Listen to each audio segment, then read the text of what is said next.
Hey miracles, welcome or welcome back. In today's video, I'm going to be telling you how my seizures affected my mental health, which actually came from one of the miracles. It was something that the miracles had asked me to film, and so I am going to film it a lot later, but it's still getting filmed, so that's all that matters.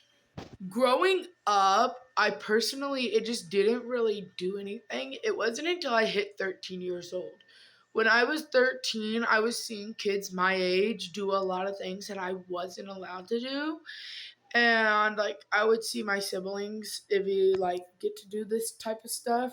And my parents tried to keep it fair, but there was just some things that it just wasn't fair, I guess. And that's hard to explain, but it's like it wasn't their fault, but like for instance at school my siblings would get to go outside and like be outside, but I wasn't allowed to. And so I really got like really upset because I just noticed that everyone around me was allowed to do stuff that I wasn't allowed to do. And so from 13 to 14 years old, I generally blamed my parents. Like my mom had me and I got it from my dad. Like it's genetic. And so I was very like upset that I wasn't allowed to do that stuff. And it wasn't until like my really bad seizure, which was like one of my last like actual seizures, um, had happened, that I had realized that there was so many people around for me and that like it was not their fault and that they generally care about like what's up. Because like during my last seizure that was really bad, I just wasn't listening, and like I said, I just got into my rebellious stage. And so like one of the reasons I had my last seizure was because I wasn't listening. And so and I thought that, I'm like, I grown out of them. I hadn't had one in like almost a year before this. And so I generally just thought that I had grew out of them and that they at that point they were just still restricting me. And we found out that that wasn't the case, that I did not grow out of them. I just was taking precautions where I didn't have them. I do want to say though, doctors do put a lot of fears in parents' heads that ain't necessarily true. There are things that are true and that you should avoid. And if your parents tell you to avoid something, they're doing it for the sake of you. And so you might listen. Um, but there's like some things that are just irrational, and but that sometimes parents believe because that's what the doctor says. So I would like fact check, like if your doctor says anything, like look it up and make sure it's the case, because there's some things that my doctor has said, and it's not always necessarily the truth, if you get what I mean. Not saying doctors are wrong, but each person's seizures are different, and like you got to learn about your seizures. Like what's your trigger? Like why are you having them? What's the situation around you when you're having them? Like like a lot of people like me personally don't remember their seizures. Um So like that's harder to find out. But if you know the general cause, like the hospital has already like figured out the cause of your seizures, then I would try to avoid whatever it is they tell you to avoid. But if they tell you to avoid something and like you've done this several times and it has never caused a seizure, then you could probably be more lenient, but I would still take precaution to what the doctor said. Just kind of fact check and see how it is to your seizure. But the reason I tell you to fact check is because, there's some doctors, personally, I know one, that like just acted like it was the same type of seizure. So like my seizures interact with someone else, even though we had two different types of seizures.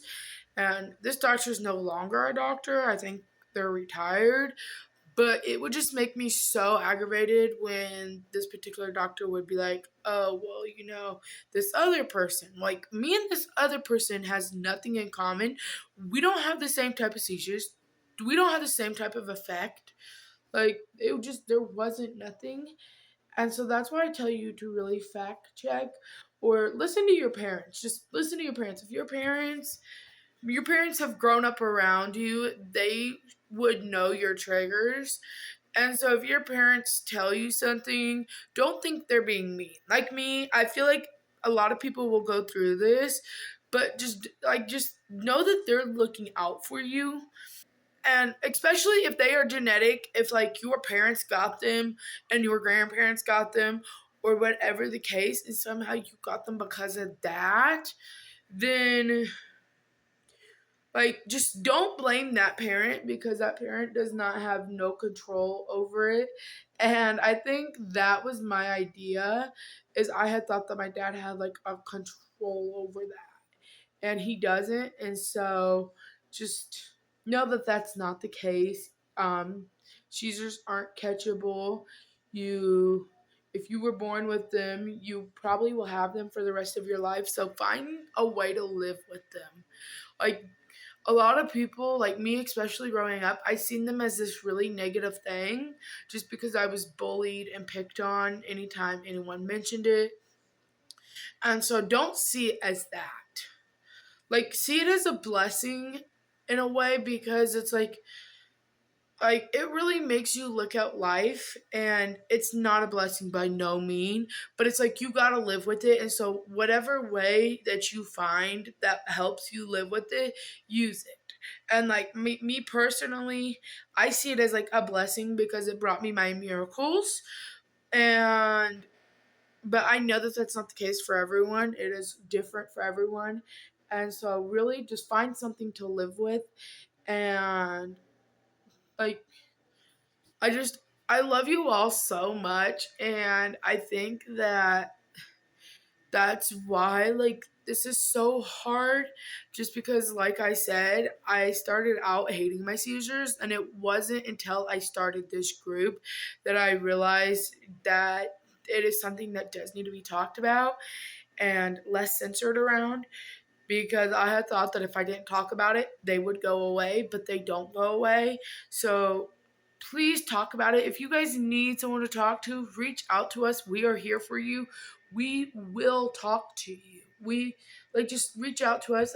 It's better if you do it on the group name, but if you have anyone you prefer, you can just look up our particular social medias. Which, if you go to, for instance, like TikTok and you look under the following, you will see ours because we only follow ourselves. And so, or same with Instagram or anything. So, if you really want to talk to just one of us, just look us up and we will talk to you as soon as we see your message. I love you, Miracles. Thank you for another great video idea. If you have any more, let me know. I swear I will try not to take as long as this one. I might, but I'm going to try not to. And thank you for the video idea to the Miracle who suggested this.